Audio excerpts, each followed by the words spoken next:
Salutations, c'est Richard, bienvenue sur Tranche de Vie les amis. Et les copains, aujourd'hui je suis ravi de vous retrouver parce que on se trouve exceptionnellement et pour la première fois de la chaîne en Suisse. On est dans le canton du Valais, plus précisément sur la commune du Val-de-Bagne, pas très loin du lac Léman. Et vous verrez qu'on n'est vraiment pas là par hasard parce que mon petit doigt me dit que c'est là qu'on y déguste les meilleures raclettes du monde. Et les amis, là dans quelques instants, je peux vous dire qu'on s'apprête à rencontrer un grand monsieur. C'est une légende vivante du fromage, un racleur d'envergure, une figure du terroir suisse que certains surnomment même le pape de la raclette. C'est pas rien, monsieur Eddy Beiffardt.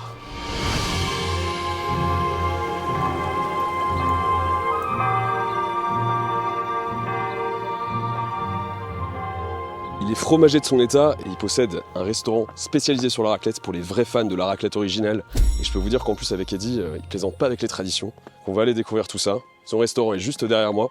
Je vous invite à me suivre parce qu'il fait froid, il commence à neiger. On va être bien à l'intérieur. Allez, venez.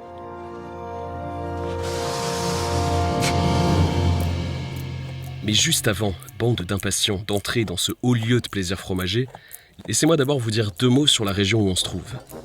Le Valais. Ce qu'il faut déjà savoir, c'est que le Valais, c'est le troisième plus grand des 26 cantons de la Suisse, depuis son rattachement en 1815. Et là-bas, le pouvoir de l'État est assez décentralisé, c'est un petit peu comme aux États-Unis, où chaque canton est souverain et possède son propre gouvernement, son propre parlement et ses tribunaux.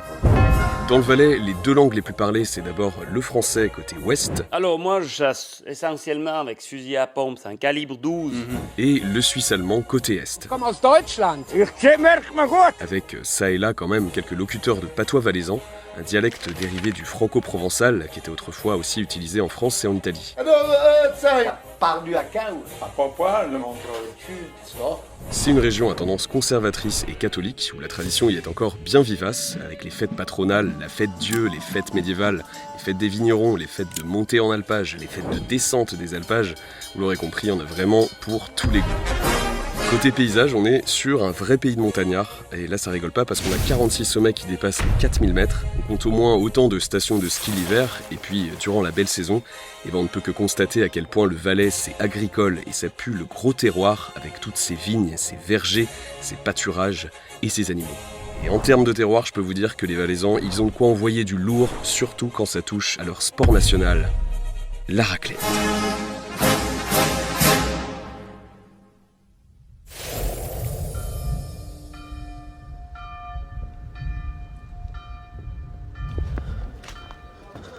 Ça y est, on est arrivé dans l'antre de la raclette, les amis.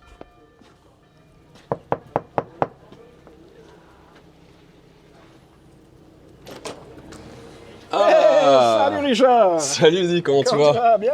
Je suis super ravi de te rencontrer. Ben voilà, bienvenue chez moi au Raclette House. Je vois déjà que le t-shirt, Voilà, le t-shirt est mis. le t-shirt, la casquette. La casquette, raclette du Valais, ok, magnifique. Voilà, partout où on a l'occasion, on met en avant la raclette. Ouais. C'est comme ça. Et ici, c'est le chantre de la raclette. Ouais, c'est l'antre, le chantre, tu dis? Voilà. Le chantre, c'est quoi? C'est la capitale. la capitale.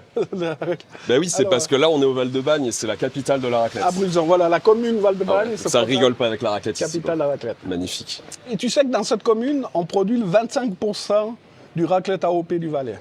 C'est énorme. C'est énorme en fait. Ouais. Oui, c'est un grand berceau laitier. C'est une grande commune aussi. Ok, ouais. On a vu ça, ouais. Ben, viens au show et je te montre mon... Bah écoute, waouh, je découvre toutes ces... C'est quoi toutes ces cloches? C'est le paradis, c'est de la C'est raclette. magnifique.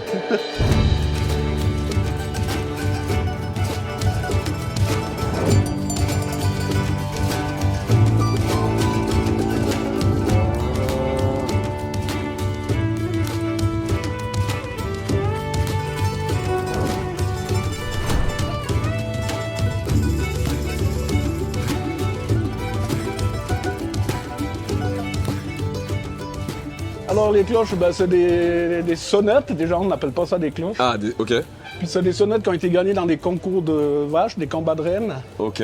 Les vaches, chez nous, elles se battent. Oui, parce que les vaches, c'est les vaches de race Hérin, pour commencer. Voilà. C'est typique d'ici, quoi. Typique du Valais, Valais, ok. canton du Valais. Et c'est elles qui se battent. Exactement, oui. Waouh, ok.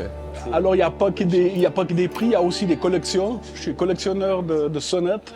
Ouais, je vois ça, ouais. En général, c'est tous les sonnettes qui ont été balèze. produites ici dans la commune. On a eu des artisans forgerons qui faisaient leurs sonnettes. D'accord, ok. Et la plus ancienne, elle est ici. C'est une cloche de 1789. Alors tu vois qu'ils connaissaient encore pas la soudure ni la brasure. Ah ouais. C'est des sonnettes qui sont rivées. Ouais, d'accord. Alors c'est très vieux, c'est des collections. Quand ils arrivent à l'âge de 2 ans, ils ont une plus grande comme ça. Ouais. Génisse. Et après, c'est les sonnettes de vaches. Elle aura toute sa vie la même sonnette. Ok. Parce que les vaches entre elles s'identifient à la sonnette, au bruit. Si tu changes de sonnette à la reine, la hiérarchie va se remettre en question. Parce que la reine, c'est la femelle dominante, entre guillemets. Voilà, c'est celle qui D'accord, domine tout ok. le troupeau. Ah, c'est C'est incroyable. celle qui les gagne toutes et c'est celle qui conduit le troupeau. Si tu lui changes sa sonnette, les autres ne vont plus la reconnaître. Et puis ils vont profiter pour lui rentrer dans le cadre. D'accord. Et la ah ouais. hiérarchie va se remettre en question. T'as le son, t'as l'intensité, puis t'as la portée. Ouais, dans la montagne, ça résonne et Plus tout. court ou plus long. Ouais. Les bonnes sonnettes, ça porte longtemps, ça résonne. Et toi, tu collectionnes, du coup. Alors moi, je suis un collectionneur parce qu'ici, il y a des sonnettes justement de tous les artisans de la commune qui en ont fabriqué. D'accord. Je suis tous les jours à l'affût. On a des sites internet où on peut les acheter. Ah, carrément, ouais, Les d'accord. collectionneurs, on Bah, a- ça, c'est stylé. Il y en a qui collectionnent, tu sais, les cartes Pokémon et tout. Tu vois, c'est les sonnettes. Alors moi, C'est les Pokémon- bonnes grosses cloches, quoi. Pokémon, je sais pas qui c'est. T'as une épicerie, alors. Tu proposes des produits du terroir, en voilà, plus. ok. Je vois des liqueurs et tout. Le bien qu'il y a, c'est que tous les produits qu'on sert à table, Ouais. tu peux les acheter en partant. Ok, Il y a d'accord. un Oui, c'est choix de proposé fromage, sur le il y a un menu. choix de charcuterie, Ok. c'est tout régional, c'est D'accord. tout IGP. Les eaux de vie, les épices, les tisanes, c'est tout produit local. Alors bon, on a les tomes, les fromages à raclette, les différents fromages à raclette de la région. D'accord. Des pâtes molles, de verbier, Après, on a différents AOP. Je propose aussi du gruyère, Ouais. qui est Bien sûr. le prince des fromages en Suisse. Un petit peu de tête de moine. Le Proposé, lard sec du Valais. Tu vois? Waouh. Ok. On n'a pas assez- Ouais. On a presque plus d'élevage de porc en Valais. Ok. On a encore un petit peu de porc dans les alpages pour valoriser le petit lait, le sous-produit du fromage. Parce que c'est leur nourriture aussi. Voilà. On nourrit les porcs au Avec petit le lait, petit quoi. Ok. Mais on n'en aurait pas suffisamment pour faire tout le lait qu'on consomme en Valais. Du bœuf. Alors ça, c'est la viande séchée, c'est vraiment le bœuf. C'est la pièce ronde de nos vaches de réforme. On sale et on sèche. On ne fume pas. Tout ce qui est IGP en Valais ne doit pas être fumé. Séché à l'air du temps et c'est tout. Séché à l'air du temps. Voilà. C'est beau ça. Et t'as tout pour nous soigner en fait, si on est malade.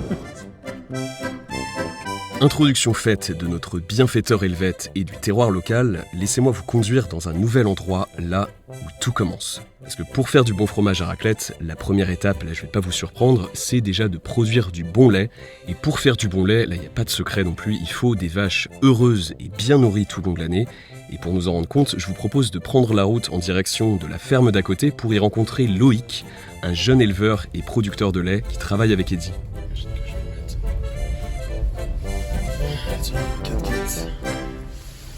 Là ?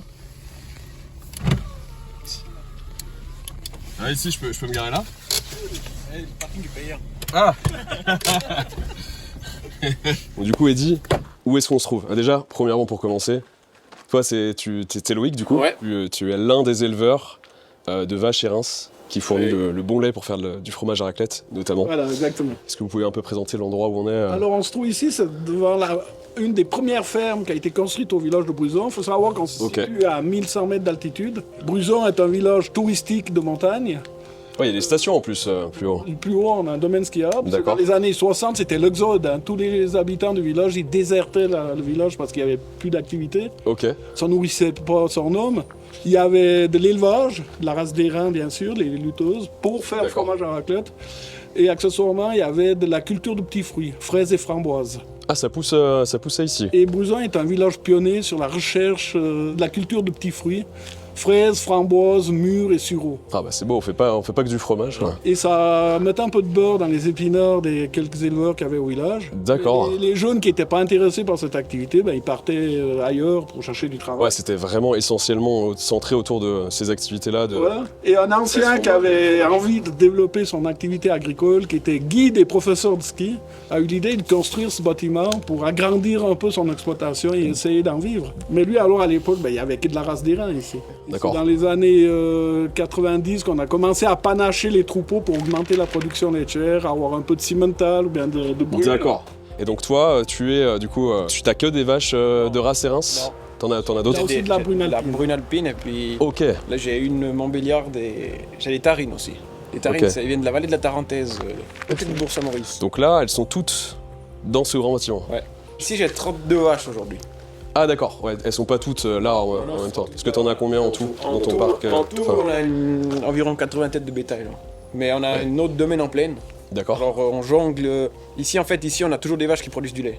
Enfin, toujours, disons, le 1er octobre jusqu'au 15 juin, Ouais. on essaye de produire le maximum de lait ici. Tandis qu'en plaine, vu que le lait part à l'industrie, on n'a pas de rentabilité. Donc en bas là, on garde toutes les vaches qui n'ont pas de lait, le jeune bétail. Ouais. Ici, j'ai que des vaches à traire et les veaux de l'hiver. Ok. Ici, en zone de montagne, il y a une bonne valorisation du lait avec justement la fabrication du fromage à raclette. Bah oui, ouais, j'imagine que c'est l'une des façons de mieux les valoriser. Ça a fait sa réputation et c'est pour ça qu'on est là d'ailleurs aussi. Voilà, exactement. Tu nous fais visiter un petit peu l'antre de tes bovins.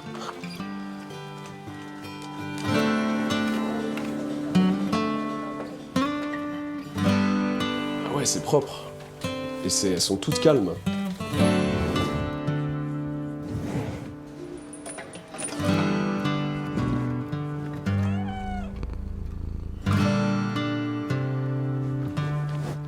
Ça, c'est la grand-mère de l'écurie.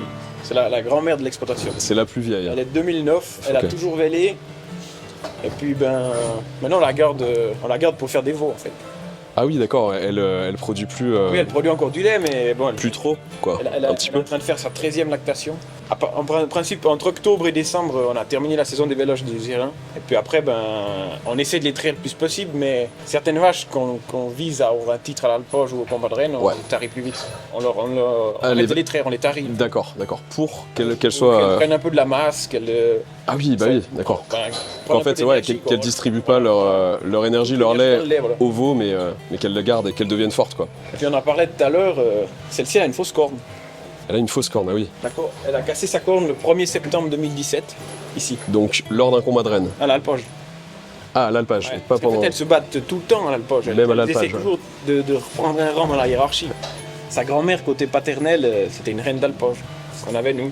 Ok. Donc, c'est elle qu'il faut pas chercher, quoi. Voilà. Ah, c'est faux. Et donc, juste à côté, c'est une autre race. Ouais, ça, c'est des brunes originales suisses. Chez nous, on appelle ça des grises couramment. Après, pour t'expliquer un peu, une race d'airain, ça fait 3200 kg de lait par année, la moyenne. Hein. Et puis les autres, dans les mêmes conditions d'élevage, elles font facilement le double. Sinon, Ouais, facilement. Les grises. Ouais, mais... Alors, Ça reste des races rustiques, on aime bien en montagne parce qu'elles sont robustes. D'accord. Puis en plus, elles ont une teneur en caséine kappa, la matière coagulante du lait, beaucoup plus élevée que les Holstein et la Rudolstein. Et ça fait quoi, une teneur en caséine? Une rentabilité fromagère. Il y a plus de matière coagulante, donc on a plus de fromage avec ces races rustiques, la race d'airain, Ah ouais, d'accord. la brune originale, la Montbéliard, c'est des races qu'on aime bien. Un litre de lait, ça reste un litre de lait, mais là, t'as plus de rendement dans la chaudière, si tu veux. T'as qu'une seule Montbéliarde, d'ailleurs? Ouais. Ah ouais, ok. Elle se fait... Ça va?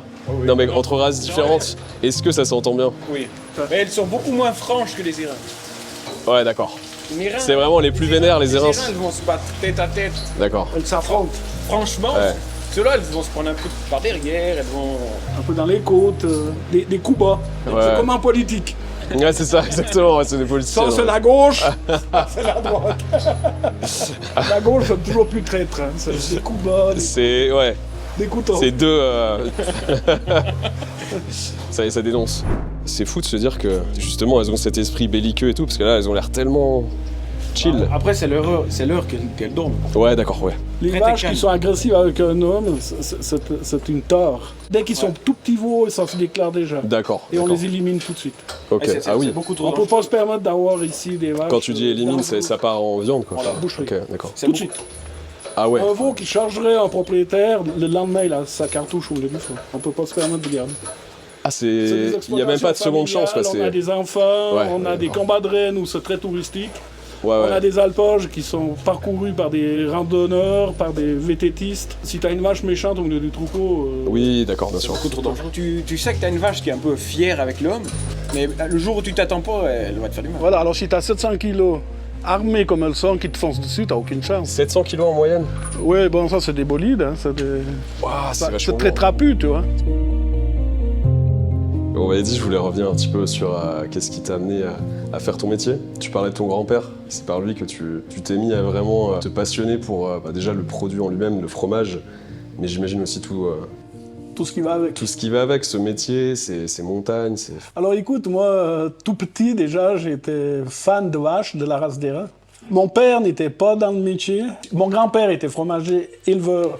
Ouais, ça part de là aussi. Mais à l'époque, il faut savoir que tout le monde gardait 4-5 vaches, un petit peu de pommes de terre, un petit peu de... plutôt des petits fruits à l'époque. Mon grand-père est né en 1900. Hein.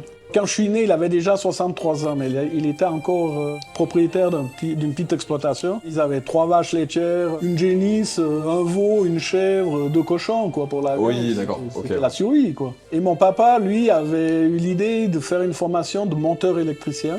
Il a créé son entreprise d'électricité. J'étais tout petit dans les jupons de mon grand-père, à l'alpage, dans les Mayens, Tu l'as suivi.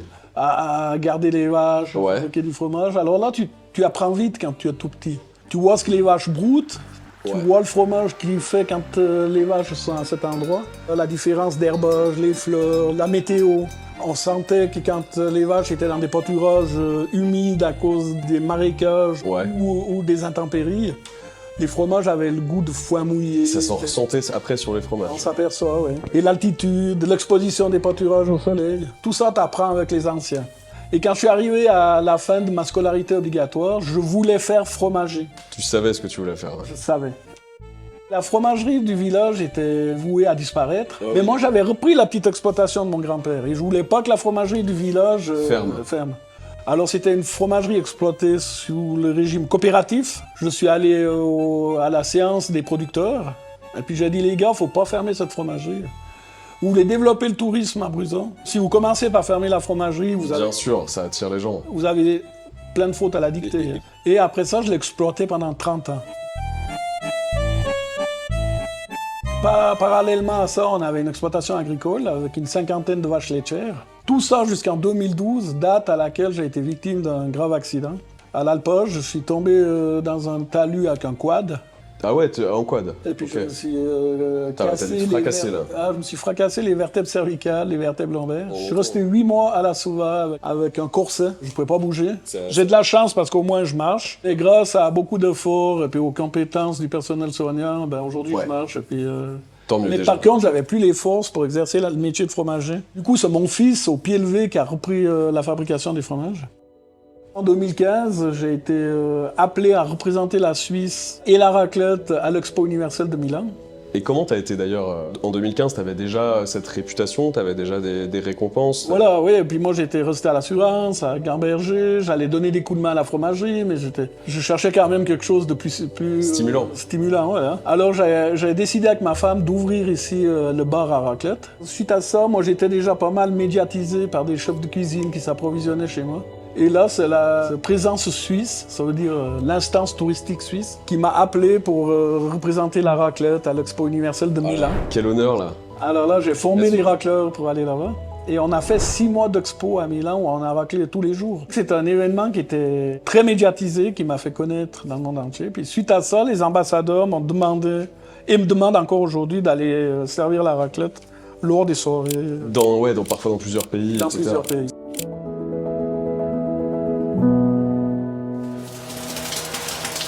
Attention. Et voilà, c'est la campagne. Je suis pas très serein de rester derrière des culs de vache comme ça. À chaque fois, je me dis, ça va être pour moi, tu vois. Tu vois, je te le dis. Voilà. Elle est contente de me voir. Pour ça. Ça, c'est comme Capu Boy. Il y en a un qui commence, les autres. Si j'ai une SF qu'on appelle. C'est vrai. SF, Ouais, c'est une race. Enfin, science-fiction. non. Suisse Fecti, ça s'appelle. Je vais pas la faire lever parce qu'autrement, Non. elle va prendre une douche. Parce qu'elle elle va un peu claire. En fait. Ah, d'accord. Elle est un peu malade en ce moment. Non, mais elle est comme ça, c'est une vache comme ça. Elle elle chie beaucoup, quoi. Après, c'est le croisement entre une Simmental et une Holstein. Ils ont fait ce croisement pour plus de lait d'un côté et plus de corpulence. Rendement en bouche. Rendement, voilà, rendement laitier. Ah, rendement d'accord, viande. oui, d'accord, ok. Il y en a certaines que tu vas faire abattre et Voilà. faire de la viande. Oui, parce qu'on n'a pas le choix, on fait de l'élevage. On n'a pas le choix de faire. C'est un renouvellement en fait, c'est un renouvellement du troupeau. Ouais, d'accord. Au final, tu valorises quand elles sont réformées, Voilà. elles passent de laitière à vache à viande. D'accord. Après, ici, c'est pas un objectif d'élevage, la viande.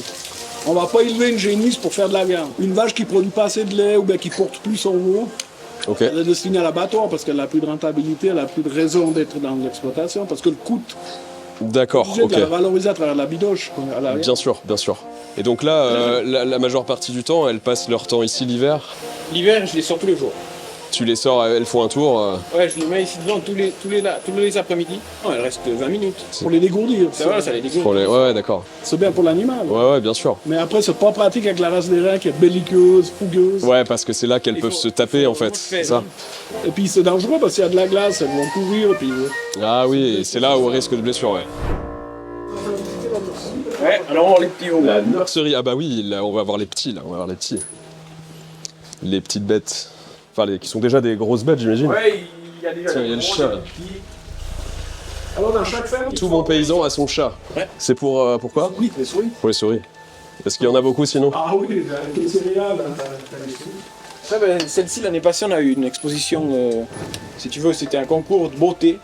D'accord. Celle-ci a fait Miss Mamelle à Miss Mamelle, d'accord. à Miss Hérin, ouais. Et il y a les Miss France et il y a les Miss Mamelle, quoi. C'est beau. Elle est jolie, ouais. Il y a une bonne attache de la mamelle. Tu vois. Il plaît à regarder. Elle est fière, quoi. Tu sens qu'elle sait qu'elle a gagné un prix, quoi. Elle réveille. Tu vois, elle frime un peu, tu vois. Magnifique. C'est là que les petits s'amusent, c'est le terrain de jeu. Oh, salut toi. Bah alors. Oh bah, regarde ça. Si c'est pas mignon. Bah alors, qu'est-ce que tu lèches? Tu me goûtes? Regarde ces petits bovins, avec leur langue râpeuse. Bah alors. Il y a une semaine en arrière, j'ai reçu un petit veau. Le petit-fils a Eddie, qui s'appelle Scott. Ouais. Il y a un veau ici. Parce qu'il vient souvent m'aider à la ferme, alors il a reçu un cadeau pour son anniversaire. Ah, tu lui as offert un veau? Ouais, c'est pas moi, c'est son grand-père, mais. Ouais, D'accord. L'autre grand-père. L'autre grand-père. Notre petit-fils, il fêtait ses 10 ans. Alors ouais. il lui a offert un veau, C'est mais beau, ça. comme il est de Montana, c'était trop loin pour aller voir son pivot, alors il l'a... Il le garde ici, c'est la garderie en fait. Ah, mais il vient m'aider. Ah, Il magnifique. vient souvent à la Ah ferme. ouais. Il est en train de faire une promenade de veau. Ils ont le balcon dehors. Ah mais ouais, là-bas, d'accord. C'est des veaux qui vont partir à l'engraissement. Ils doivent avoir plus que 21 jours de vie et peser plus que 70 kilos pour partir à l'engraissement. D'accord. Ça, c'est un pur brun, bon, pur gris en fait. Ah ouais, d'accord. Taureau. Bah alors. Ah, c'est un taureau ça? Ouais. Sur certaines vaches, je fais du croisement, on appelle ça croisement industriel. D'accord. Ici, la mère, c'est une grise, puis le père, c'est un angus. Et ça te sert à quoi de faire des croisements comme ça? Quand ils partent, vu qu'ils sont croisés grâce à viande, ils sont mieux rémunérés. Ils nous les payent. Ah d'accord, ok, ok. Pour saillir les airains, on saille que avec du pur. Mais le taureau, il est parti hier à l'abattoir. Parce qu'il avait des problèmes de... Pas de libido, enfin Voilà, ouais, exactement, d'accord, ok, ok. Et puis on a déjà tout sailli en fait, les airains. Ils sont déjà normalement toutes portantes, normalement. Ok, On verra. Mais non, mais cette année, pour le moment, jusqu'à maintenant, ça s'est tout très bien passé. c'est plaisir. On continuera à avoir du bon fromage. La matinée déjà bien entamée, nous quittons prestement les lieux avec Eddy et Loïc pour nous rendre jusqu'au village voisin de Volège, plus bas dans la vallée, parce que là-bas nous attend un événement important pour les professionnels comme pour les amateurs de fromage, l'inauguration officielle d'une fromagerie coopérative avec plus de 40 producteurs qui permettra de régaler locaux et touristes à grande échelle. Bon, du coup, on se rend actuellement à l'inauguration d'une fromagerie. On va en savoir un petit peu plus. Il y a le maire, des officiels, quoi. Allez, Oui, mesdames et messieurs, notre agriculture est un pilier de notre économie de nos vallées de montagne et nous en sommes fiers. Aujourd'hui, c'est l'inauguration de la nouvelle centrale laitière fromagère d'Etché. C'est un outil à 14 millions d'investissements. d'accord, Et ok. l'objectif, c'est de regrouper le lait de la commune Val-de-Bagne Ok. pour fabriquer le raclette AOP, le Bagne 98. Et aujourd'hui, j'étais aussi invité en tant qu'ambassadeur officiel du raclette du Val-AOP. D'accord, ok. Un vaste bâtiment conçu pour affiner 22 000 moules et abriter toute une chaîne de production moderne et ultra performante. En fait, c'est pourquoi regrouper les producteurs Alors, la finalement? volonté de regroupement, c'était que nos fromageries villageoises devenaient vétustes. Et pour obtenir un soutien de l'État et de la Confédération pour les restaurer, il fallait avoir une volonté de regroupement, de fusion, Ok, d'accord. réunir les forces Pour économiser déjà les frais de personnel qui sont toujours plus difficiles à trouver. Le personnel, ça vient une denrée rare. Et le matériel, j'imagine aussi. Le matériel, et aussi pour répondre aux exigences des normes en termes de protection de la nature, d'environnement. Les deux, là, payez un verre ou quoi? Bon apéritif et à tout à l'heure autour d'un verre. Comment tu définirais les Valaisans par rapport aux autres cantons de Suisse? Parce que moi j'ai l'impression que c'est un peu la Bretagne par exemple, de la Suisse dans le sens où vous avez l'air très attaché aussi au terroir, vous êtes peut-être plus paysan. On associe souvent les Valaisans plutôt aux Corses qu'aux Bretons. Ah ok. Et on dit souvent le Valais. Le côté indépendantiste. Voilà. Bah il y a ça un peu en Bretagne mais surtout en Corse, c'est vrai. Le Valais, c'est la Corse de la Suisse. Ok. Parce que le Valaisan, il sera franc et direct, il va rentrer direct dans l'heure. Par contre, il fait facilement la paix. Il se réconcilie souvent autour d'un verre de vin. Bah, ça aide. On s'engueule, on se fout sur la tronche. Et après on se boit un canon et ça va. Après, on mieux. se boit un canon et on efface tout. Je pense que c'est la montagne qui a voulu ça. Ouais, je pense de manière générale, hein, même les Savoyards par exemple chez nous. Ben, bien sûr, hein, les gens de la montagne, ils doivent se défendre. Les Pyrénées, ouais, c'est ça. Et puis l'environnement, il est un peu c'est difficile, hein, surtout quand on veut être un peu autonome. Avant, ils produisaient leur nourriture pour se nourrir eux-mêmes déjà. Ouais. Oui, avant. Et quand ça a commencé à être des produits pour le commerce, le Valaisan était très timide. Il faisait des excellents produits, mais il était trop timide. T'es pas vendeur, quoi. Alors, il ne faut pas avoir peur d'en parler, il ne faut pas avoir peur de faire déguster, il ne faut pas avoir peur de promouvoir. Fabriquer du fromage tous les jours, hein, samedi, dimanche. Surtout dans une appellation d'origine, on ne peut pas reporter la fabrication. Ça veut dire qu'on doit fabriquer vraiment tous les jours. Il faut savoir qu'une vache, ça se traite tous les jours, 2 fois par jour. Matin et soir. Donc il n'y a pas de repos ni pour le paysan qui s'en occupe, ni pour le fromager. Quand tu es agriculteur de manière générale, tu dois aussi être un petit peu mécano, être un petit peu communicant. Électricien, vétérinaire, mécano. Ouais, c'est ça, soigneur, etc. Ici on dit faciatout.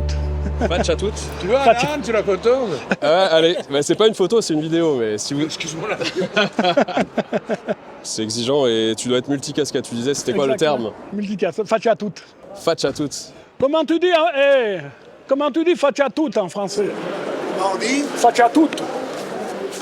C'est l'italien. Lui, c'est Val d'Aosta. C'est pas italien, attention. Attention, confondons pas le beurre et le chocolat. Hein. Comment on dit? Qu'est-ce que ça veut dire? Facciatutto. Celui qui fait tout. Ah! Faccio tutto mi, oui. Medouere Keteb. Medouere Keteb. Ah non, Keteb-BC. Keteb-BC. Keteb-BC, s'ils sont au moins 8. Je fais tout moi. Ah ouais, multicasquette. C'est tout moi qui fais. Ok. Faccio tutto mi, bravo. Faggio tutto mi. Faggio tutto mi. Ciao. Conservez-vous des gamons. Alors, sur ton chemin, tu vas croiser 2 Brusonins. Aïe, Madonna, oui. Ils sont chez toi maintenant. Je crois qu'ils ont été dîner chez toi. Alors, oui, alors, J'observe. on va arriver juste. J'observe la scène, moi. Il y a Jibi puis mon fils. Non. Ils ont été raclés à Sastrières. Que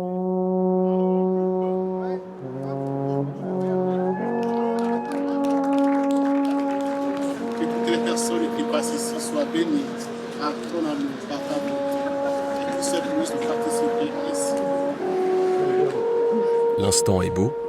Le ruban est coupé par des officiels du canton, les fromages et les fromagers sont bénis par le curé, tout est en ordre, et voilà que sonne déjà l'heure pour tout le monde d'en profiter un peu. Avant de partir visiter cet après-midi une de ces caves d'affinage, puis d'enfin goûter l'authentique raclette du Valais prévue le soir, Eddy nous invite à prendre l'apéro dans son restaurant, parce que je peux vous dire qu'avec tous ces produits valaisans qu'on ne s'est pas privé de goûter, ça nous aura quand même bien ouvert l'appétit.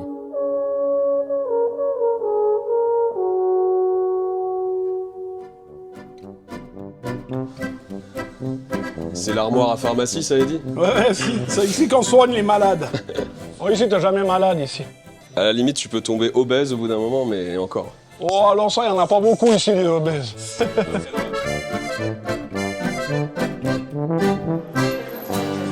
Alors, qu'est-ce que tu fais ici, là? Qu'est-ce que c'est? C'est une tête de moine. Et là, qu'est-ce que tu lui fais subir à cette pauvre tête de moine? Alors ça, c'est une girole qui permet de consommer la tête de moine de manière très... Ah, girole, ouais, ça fait comme les champignons. Très esthétique. Et regarde le résultat. Ça doit fondre sous la dent, ça, non? Ça, c'est exceptionnel. Alors attends, je vais te faire goûter. Ferme les yeux, tu te concentres et tu me dis à quoi ça ressemble. Tu vois les pâturages jurassiens avec les franges Ouais, je vais voir tout ça. dans les... Tiens, hein? Ouais. Je sens l'herbe grasse. Il est dans les Franches-Montagnes. C'est impressionnant, hein? Ouais, c'est super bon.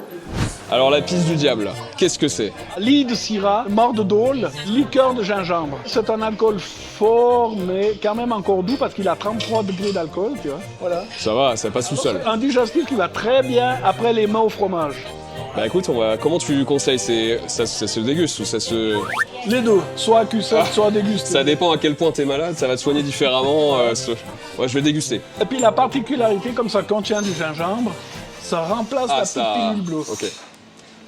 J'en ai pas forcément besoin, mais écoute, ça soigne. fera pas de mal quand même. Mais oui, mais il faut normalement une ordonnance. Avec cette potion magique, tu soignes les troubles du psychisme, de l'estomac et les troubles de l'érection. C'est parfait. Santé, mesdames. Ouais, santé, santé, honneur. Et Tine. Tu vois comme c'est bon? C'est pas trop sucré, c'est frais, c'est super bon. Hein. Tu vois, c'est écrit sur la bouteille, des matières premières nobles du terroir au goût profond, légèrement aphrodisiaque. Ça veut dire qu'on va avoir une mimole, ça, les gars.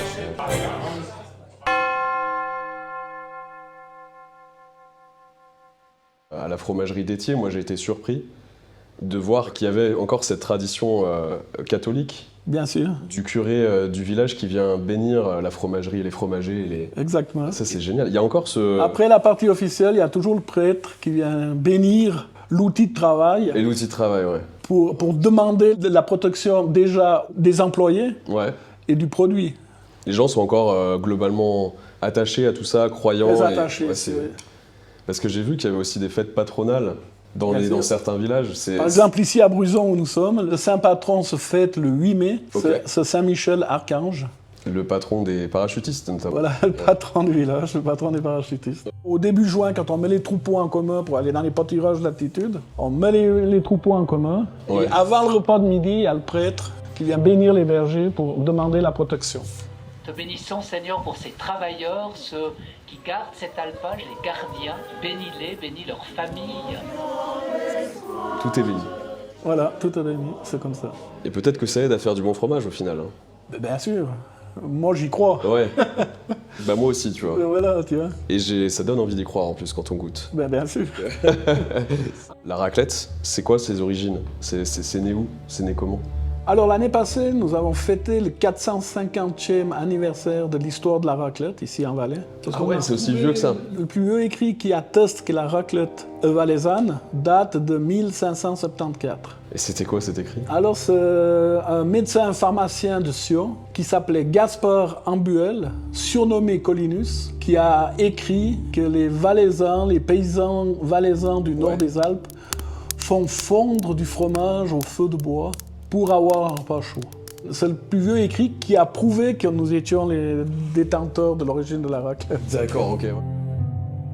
Les paysans qui travaillaient la terre, qui travaillaient la vigne, qui étaient dans les alpages, les bergers, ils faisaient fondre du fromage. Mais autrement, ils n'avaient pas les moyens. Le fromage était plus destiné à une monnaie, à payer des serviteurs, à payer du terrain, à payer des locations. C'était une valeur pour faire du troc. C'était plutôt destiné à la classe aisée du pays. Les paysans, les agriculteurs, les bergers, normalement, ils se contentaient plutôt des sous-produits, comme le sérac, ce qu'on fait après avec les résidus, avec les petits laits, voilà, exactement. Et des fromages maigres. La crème, le beurre, les fromages gras, c'était plutôt pour les riches. Le gras pour les riches. Les salauds, quand même.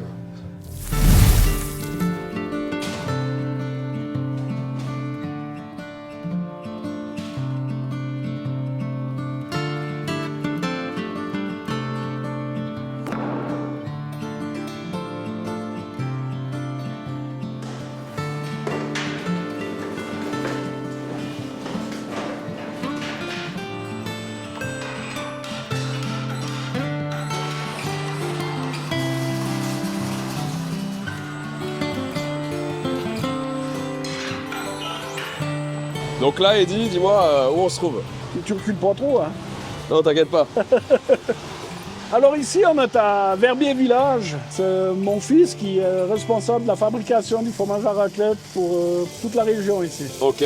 Alors il y a 8 producteurs de lait qui livrent le lait ici et mon fils a la mission de le transformer en fromage à raclette AOP, le bagne 1. Le numéro, c'est lié au village.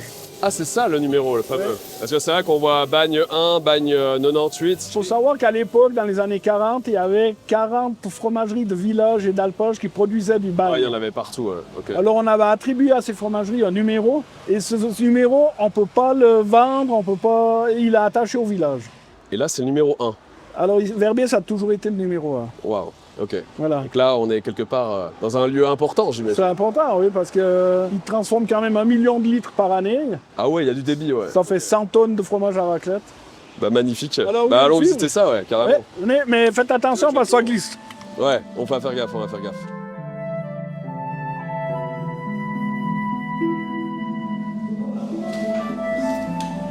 Salut. Oh, salut. Donc c'est Jonathan, c'est ça? Oui. Bah attends, je te serre la main, on s'est vu avant, on va pas faire semblant, mais écoute. Salut, enchanté. Salut. Richard. Pareil. Donc le fils, c'est ça? Oui, ça c'est toi le créateur de la magie, enfin l'un des créateurs de... Fromagicien. Fromagicien, Maillon de la chaîne, on dirait. Et quel maillon? Tu as une mission hautement importante. Ah oui, c'est clair. Magnifique. Donc là, ah ouais, là c'est la salle au trésor, ça rigole pas là. Ah, ici, c'est la banque des paysans. Ouais, ça fait, on dirait des lingots qui sont stockés. Oui, bah bien seulement. Oh, magnifique. Alors là, c'est rapide un peu, mais il y a la capacité pour 5200 pièces de fromage. 5200, tu peux donc... Ah ouais, d'accord, ouais. Oh. Alors voilà. Ceux qui sont ici, ils sont frottés tous les jours. D'accord. C'est-à-dire tous les jours, on va les passer dans une machine. Ici, c'est encore avec la machine, mais c'est très manuel. Chaque pièce, il doit les prendre dans les mains. Tu dois la prendre, la passer dans la machine, la ressortir. Parce que la machine, elle va faire quoi? Elle va appliquer de la morge? Alors, comment ça se passe? Là, elle met de la morge, et de l'eau salée surtout. Tu peux rappeler, c'est quoi l'intérêt de mettre de l'eau salée et de la morge sur le fromage? C'est faire venir cette croûte. C'est une bactérie, c'est un champignon qui se met dessus le fromage. D'accord. Et puis ce champignon, il va protéger des autres moisissures qui sont présentes naturellement dans la cave. Si tu veux, c'est un peu une guerre qu'on mène. Nous, on impose notre bactérie. Ok. Donc les autres viennent attaquer. Ah ouais, et en fait, il y a des bonnes moisissures que tu veux sur ton fromage. Voilà, exactement. Et des mauvaises, quoi. Ouais. Ok. Tu as environ 90% d'humidité, mais ça, je ne contrôle pas trop. C'est surtout la température qui est importante. 90% d'humidité? Ouais. Ok, d'accord. Son fromage garde son aptitude à racler, tu dois avoir des caves très humides. Parce que sinon, tu as le gras qui va primer. Le fromage, il va se déshydrater, il va perdre son aptitude à racler. Il va transpirer le gras, ouais. Ah, d'accord, ok. Donc là, ça le conserve. D'accord. Et après, tu ne pourras plus le racler, ce sera trop dur, tu vois. Alors nous, on veut conserver le gras à l'intérieur. Bien sûr, le gras, c'est la vie. Hein. C'est ça. Et puis là, tu vois, ça, c'est ceux que je viens de sortir du bain de Saumur. Ah, donc ceux-là, ils sont tout jeunes? Ouais, c'est ceux d'hier. Alors après une quinzaine de jours, on les passe dans la cave d'à côté. D'accord. Ah ouais. Ah, ça s'arrête pas. La température, elle est légèrement plus basse ici, on est autour des 10 degrés. Alors là, on va les frotter chaque 2 jours. L'affinage, c'est pratiquement 2 personnes qui font ça tous les jours, quoi. Ah, quand même. Que de l'affinage, ouais. C'est pas simplement frotter le fromage, oui, c'est le soigner. Nous, on peut soigner les fromages. Avec l'œil de l'affineur, tu vas regarder si par exemple la croûte elle est un peu trop humide. Peut-être qu'il va falloir changer les planches. Déplacer les fromages. D'accord. Il va falloir passer dans une cave qui est plus froide et plus sèche pour le faire sécher un petit peu. Ok. Peut-être que les fromages ici seront trop secs parce que tu as de l'air qui va circuler depuis longtemps. Ouais, donc ça le sèche. Tu vas le déplacer, tu vas le mettre là. Ah ouais, c'est précis, ouais, d'accord, quand même. C'est important, très important. Là, ils vont rester jusqu'à environ 2 mois ici. Alors, passons ici. Donc là, la salle des vieux. L'EHPAD pour fromage, c'est ça? Là où les meilleurs crus sont? Il y a de tout.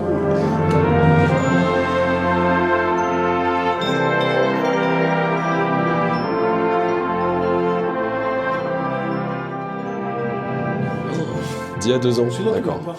C'est l'un de tes plus vieux, c'est ça? Ouais, c'est l'un des plus vieux. Mais ça va plus pour racler, ça, on sert pour le plateau. Ça, c'est mangé à la main avec l'apéro. Fromage de dessert. Tu le brûles, enfin tu le fonds pas, quoi. Ouais. Il a déjà presque les cristaux de sel comme un vieux gruyère. Moi, j'adore ça, ouais. En tout cas, ça sent super bon. Hein. Ouais, ça, c'est l'ammoniac qui sent fort. Le fromage, ça me régale. Il dégage un gaz ammoniacal. D'accord. C'est normal, c'est naturel. Là, tu vois, sur chaque fromage a un numéro.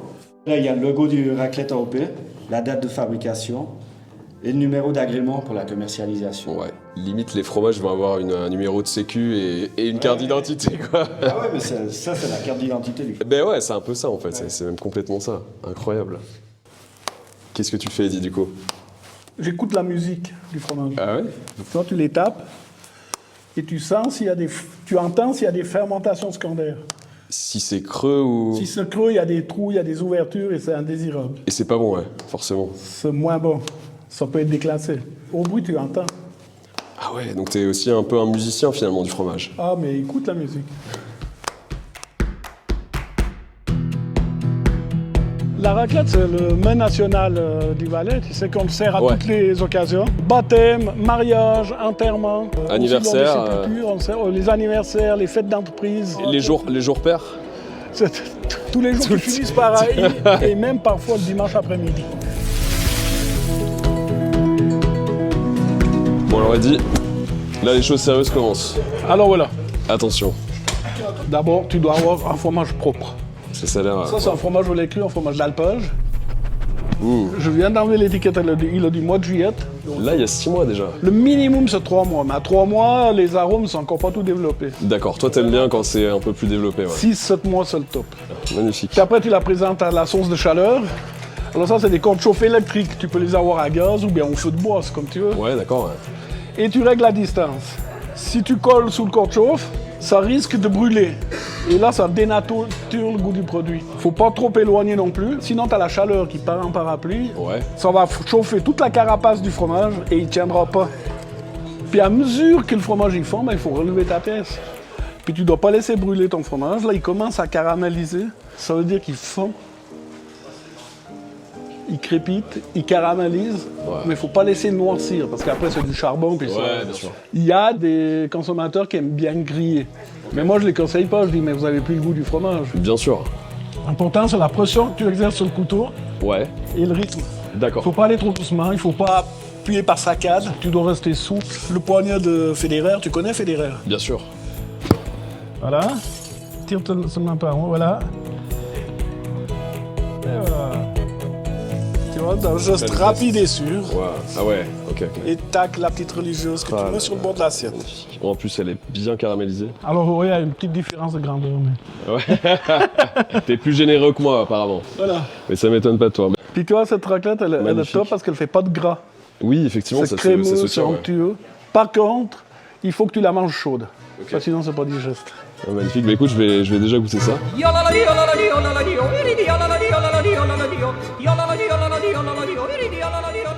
Qu'est-ce qu'il y a là-dedans? Patates. C'est sympa ça. C'est pour tenir au chaud. Elles sont bien là. Ouais, on va tester ça.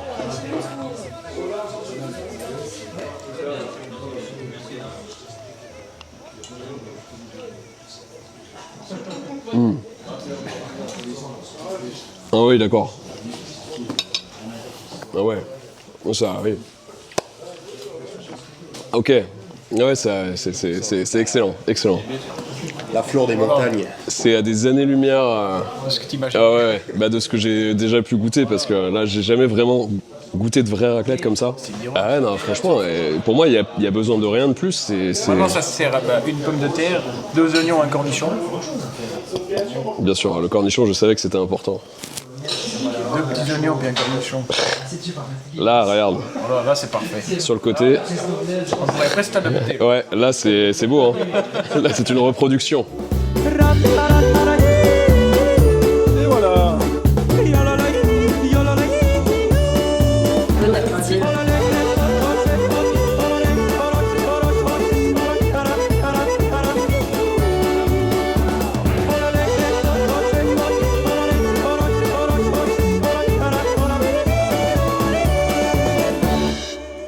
Je suis dans les alpages là, je touche les fleurs, je m'incline devant les reines des reins, j'entends un corps des Alpes au loin. Et... Tu vis le moment là. Ouais, mais je vis le moment à fond là. La charcuterie, c'est comme je t'ai expliqué ce matin, c'est en apéritif. Oui, toi, alors ça c'est important. La charcuterie. C'est en apéro. On a des très bonnes salaisons. En France, vous avez des excellentes salaisons. Ouais. Mais pourquoi on tirait le fromage fondu sur la bonne charcuterie? C'est vrai, t'as raison. Bah en fait, on mélange trop les goûts. Alors nous, la charcuterie, ok, mais c'est en apéro. Et après, c'est la raclette, toute simple comme ça, à la valaisanne. Okay. Alors ça, c'est le chef. Alors toi, tu dois presque un peu creuser le fromage pour qu'il y ait là. Et ça, c'est la religieuse. Oh là là. Alors, est-ce que tu peux rappeler ce que c'est la religieuse? Alors la religieuse, c'est le petit bord brûlé. Dans les monastères, au monastère de Sion par exemple, c'était l'évêque, les curés, les prêtres, les capucins. Tous les dimanches, ils se tapaient la raclette, ils faisaient la fiesta. D'accord, ouais. Et le soir, tous les morceaux brûlés, grillés, Il laissait ça aux il laissait de religieuses. côté pour que les religieuses viennent récupérer pour faire la soupe des pauvres du lundi matin. Et pour finir gracieusement, après une telle farandole de plaisir au lait cru, on termine par un astucieux dessert qui fait d'ailleurs aussi office de Dijon pour faire passer tout ça. Et là, mesdames, messieurs, on n'hésite pas à taper dans l'abricot une autre spécialité bien locale et bien reconnue. C'est ultra gourmand, c'est pas le sens- sorbet coupé à la flotte. T'as l'impression de manger un abricot. Ouais, c'est ça, exactement. On sent presque pas assez l'alcool. C'est le retour de base.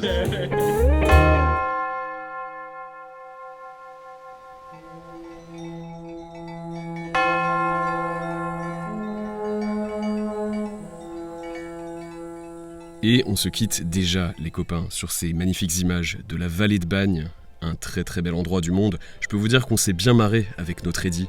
C'était une très belle rencontre que j'oublierai pas. Et d'ailleurs, je vous cache pas que nos chemins pourraient se croiser à nouveau parce que le Valais, déjà ça prend aux tripes et c'est stylé. Et ensuite, parce que... Quand on mange raclette, qu'est-ce qu'on devient alors ? On devient valaisan.